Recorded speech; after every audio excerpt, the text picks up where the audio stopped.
अस्सलाम वालेकुम वरहमतुल्लाहि वबरकातुहू। आज मैं आपको बताऊंगा बूट सीक्वेंस। बूट सीक्वेंस है क्या चीज़? बूट सीक्वेंस एक तरीका है, हर आईसी का अपना फंक्शन होता है और उस फंक्शन पे वो आईसी उस फंक्शन पे काम करती हैं। हर आईसी के, यानी अभी देखिए मीडियाटेक की आईसी है और MT6357CRV, तो इसका अपना बूट सीक्वेंस है। बूट सीक्वेंस का मतलब कि इसमें इतने कैपेसिटर होते हैं और इसमें बूट कॉइल जो है वो कितने होते हैं। तो अगर आपको एक आईसी का बूट सीक्वेंस पता है तो फिर आप मोबाइल ठीक कर सकेंगे। अगर आपको आईसी का बूट सीक्वेंस पता ही नहीं है तो आप मोबाइल कैसे ठीक करेंगे? तो ये देखिए, ये करीब और भी करीब थोड़ी इधर हो जाए, बैठ जाए, मुकम्मल कर फुल आ गए और नज़दीक होना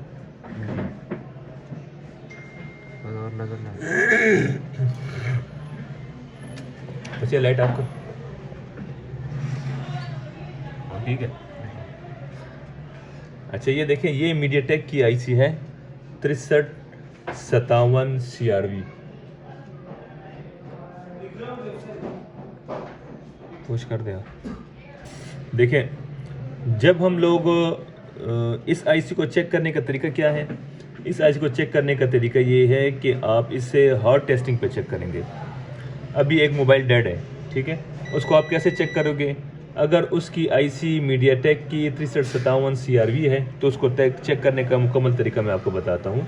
ये है उसका बूट सीक्वेंस। आप बैटरी भी लगा लेंगे और चार्जर भी लगा लेंगे, ठीक है। जब आप चार्जर लगाएंगे तो ये VPH आप देख रहे हैं, ठीक है। चार्जिंग आईसी VPH देती है। VPH आपको पता होगा कि VPH क्या चीज़ है। VPH चार्जिंग आईसी के साथ कॉइल लगा होता है, ठीक है। ये देखिए, ये चार्जिंग आईसी है, इसके साथ कॉइल लगा होता है, ठीक है, जिसे चार्जिंग कॉइल कहते हैं। इसके ऊपर VPH आएगी 3.7 वोल्ट, ठीक है। हार्ड टेस्टिंग पे इसको VPH कहते हैं। फिर ये VPH जो है, ये पावर आईसी के पास 1 2 3 4 5 कैपेसिटर लगे होंगे।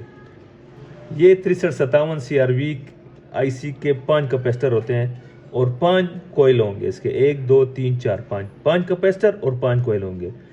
जिस आईसी के 6 कैपेसिटर हैं उसके भी 6 कॉइल होंगे। अगर कैपेसिटर 7 हैं तो कॉइल भी 7 होंगे, ये याद रखें, बूट कॉइल 7 होंगे। चूँकि ये मीडियाटेक की 6357CRV है तो इसका बूट सीक्वेंस ये है कि इसमें 5 कैपेसिटर होंगे, 5 बूट कॉइल होंगे। सबसे पहले हम क्या काम करेंगे? सबसे पहले हम VPH चेक करेंगे चार्जिंग पे। चार्जिंग कॉइल पे VPH चेक किया, VPH आ रहा है तो चार्जिंग आईसी ओके है। दूसरी स्टेप हमने क्या करना है? ये कैपेसिटर, ये VPH कैपेसिटर पे जाएगी।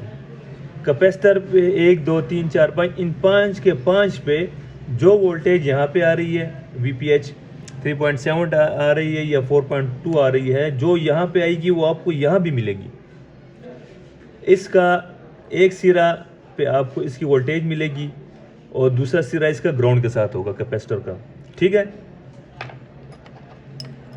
कैपेसिटर के साथ होगा। अच्छा, यहाँ पे आप चेक करेंगे कि VPH आ रही है या नहीं। अगर यहाँ पे VPH आ रही है तो ये भी ओके है, ठीक है। इससे पहले आप कूल टेस्टिंग कर लिया करें। कूल टेस्टिंग में देखिए, ये कैपेसिटर शॉर्ट तो नहीं है। इन कैपेसिटर पे कूल टेस्टिंग में 350 से या 250 से ऊपर GR आएगी। अगर 250 से नीचे GR आ रही है तो कहीं पे शॉर्ट है, या तो ये कैपेसिटर शॉर्ट है। 250 से नीचे आ रही है तो कहीं पे शॉर्ट है। और अगर इन कैपेसिटर पे यहाँ पे भी बीप दे रहा है, बीप पे चेक करेंगे, ठीक है। बीप दे रहा है बजर मोड पे, तो बजर मोड पे यहाँ पे भी दे रहा है और यहाँ पे भी बीप दे रहा है, तो ये कैपेसिटर शॉर्ट है। तो आप पहले बजर मोड पे चेक करेंगे, पूरे कैपेसिटर चेक करेंगे सारे कहाँ पे शॉर्ट है। अगर शॉर्ट नहीं है फिर उसके बाद आप हार्ड टेस्टिंग करेंगे। हार्ड टेस्टिंग में पहले आप चार्जिंग का VPH चेक करेंगे, ठीक है। चार्जिंग का VPH चेक करेंगे, VPH आ रहा है, ठीक है। फिर आप यहाँ पे VPH चेक करें, यहाँ पे भी आ रहा है। फिर देखें, ये VPH यहाँ से हो के अंदर आईसी की तरफ जाता है और इसके कुछ फंक्शन को ऑन करता है, ठीक है। इसके फंक्शन को ऑन करता है। दूसरा 2 हो गए, पहले नंबर पे वीपीएच चेक करना है, दूसरे नंबर पे इन पे वीपीएच चेक करना है। फिर तीसरे नंबर पे आपको क्या चेक करना है, तीसरे नंबर पे आपको बूट कॉइल चेक करना है, इन पे आपको वोल्टेज चेक करनी है। इन पे आपको एक कॉइल पे आपको 2.0 या 2.05 वोल्टेज मिलेगी। जो 2 पॉइंट वाला होता है या इससे ऊपर होता है, हम इसे क्या कहते हैं, हम इसको हाई एलडीओ कहते हैं। इसका नाम है हाई एलडीओ VS1। जिस डायग्राम में भी आपको VS1 मिलेगा या हाई एलडीओ लिखा होगा, ठीक है, 2.0। फिर दूसरे कॉइल पे आपको 0.8 मिलेगा या 0.6 मिलेगा या 1.3 तक मिलेगा। 0.8 से 1.3 तक मिलेगा, इस पे भी मिलेगा, इस पे भी मिलेगा, सेम इन तीनों पे एक ही मिलेगा। अच्छा, ये तीनों CPU की तरफ जाते हैं, ठीक है, पावर आईसी से निकल के ये CPU की तरफ जाते हैं। ये 3 जो हैं ये CPU के कॉइल हैं, 3, 1 2 3 4 हो गए। 5वें पे आपको कोई भी वोल्टेज नहीं मिलेगी। इसे VPA कहते हैं, VPA वोल्टेज फॉर PA किसे कहते हैं, power oscillator. PA signal IC जो होते हैं उसको PA कहते हैं। तो जब आप मोबाइल में सिम डालेंगे तो फिर ये अपनी वोल्टेज देगा, इसके अलावा ये अपनी वोल्टेज नहीं देगा। ये नहीं है कि एक इसमें से वोल्टेज ना दे, आप उसे उखाड़ लें कि ये ख़राब है, ठीक है। तो ये याद रखें, ये तब देगा जब हम इसमें सिम डालेंगे। फिर उसके बाद एक हो गया चेकिंग, 2 चेकिंग, 3। चौथे नंबर पे आपने V रेफरेंस 1.2 कैपेसिटर जो होता है ये इसके ऊपर लगा होता है। आपने इसको चेक करने, इसकी वोल्टेज चेक करने के 1.2 आ रही है या नहीं। फिर इसके बाद आपने VRTC वोल्टेज RTC, ये आपने चेक करता है। रियल टाइम क्लॉक, RTC का मतलब है रियल टाइम क्लॉक। पहले मोबाइलों में छोटी छोटी सी घड़ियाँ जैसी आती थी, ठीक है, अभी क्रिस्टल्स आता है, ठीक है। ये वोल्टेज उसकी है, वोल्टेज रियल टाइम क्लॉक, ये आपने चेक करना है। अगर ये शॉर्ट है तो फिर भी आईसी काम नहीं करेगी, ये शॉर्ट है फिर भी नहीं करेगी, इसकी वोल्टेज चेक करनी है। फिर उसके बाद आपने बूट कैप चेक करना है, ठीक है, बूट कैप चेक करना है आपने, इस पे वोल्टेज आ रही है नहीं, ठीक है, इस पे आपने वोल्टेज चेक करनी है। अच्छा, फिर इसके बाद जो है देखें, अभी मोबाइल में एक हाई एलडीओ होता है, एक लो एलडीओ होता है। अभी हाई एलडीओ ये निकाल रहा है, ठीक है, 2.0। अभी मोबाइल को MMC को और CPU को ऑन करने के लिए लो एलडीओ की भी ज़रूरत है। तो लो एलडीओ कैसे बनती है, देखें, इसमें से एक लाइन निकलती है जो कोयल में से होती हुई वापस पावर आईसी में जाती है कि कुछ फंक्शन इसने ऑन करने होती हैं, और एक लाइन यहाँ से निकल के ये है, ये VS1 है, एक VS2 8 पाउंड वाली आईसी होती है। 8 पाउंड वाली आईसी यहाँ से एक लाइन यहाँ पे जाएगी, 8 पाउंड वाली आईसी में जाएगी, और दूसरी 8 पाउंड वाली आईसी में VPH भी जाएगी, क्योंकि उसको ऑन करने के लिए VPH की भी ज़रूरत है।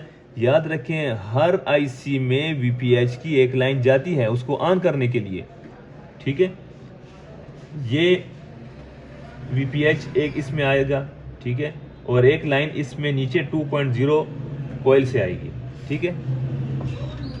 अच्छा, फिर ये यहाँ से एक वोल्टेज निकालेगा, जो ये देखें, इसको ये यहाँ से वोल्टेज निकालेगा, और जैसे ये बक कॉइल लगा हुआ है, इस आईसी के साथ भी एक बक कॉइल लगा होगा जिसे एक्स्ट्रा बक कॉइल कहते हैं, ठीक है, एक्स्ट्रा बक कॉइल।